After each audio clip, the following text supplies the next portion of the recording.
and Byron York, the Washington Examiner's chief political correspondent and a Fox Business contributor. Byron, your thoughts on the year anniversary and where we stand? What have we learned from that day, and where do we go from here? Well, there's been a lot of talk about the politicization of January 6th, which was, after all, a political event to begin with. Obviously, the rioters were supporters of President Trump. They wanted somehow to keep him in the presidency. And the event turned into a huge political liability for Republicans. It is not a surprise, therefore, that Democrats are using it against Republicans.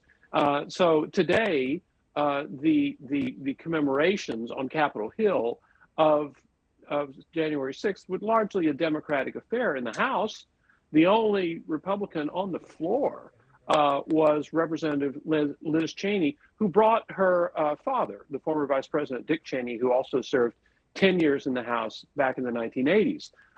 So Republicans just weren't around very much.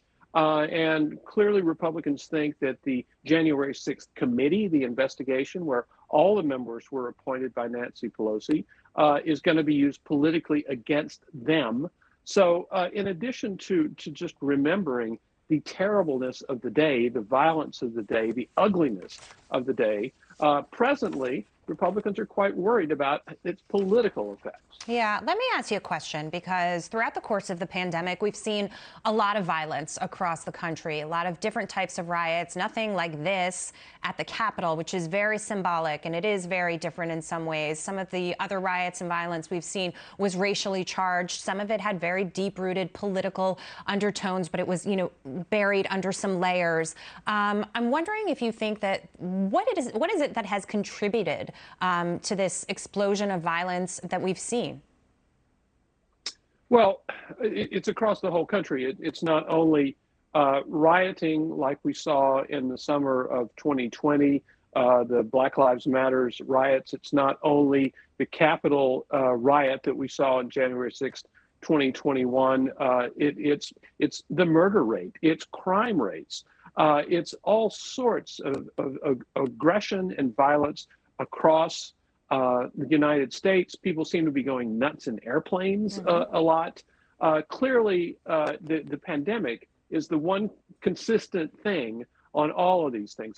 Our politics became much more confrontational after about 2015 with the rise of Donald Trump as a Republican president. There's no doubt about that. But and you can trace some violence, for example, to liberal crime policies in some Democratic-run cities. You can do that, but it's bigger than that. There is something about the pandemic that just seems to have driven a lot of Americans to the edge.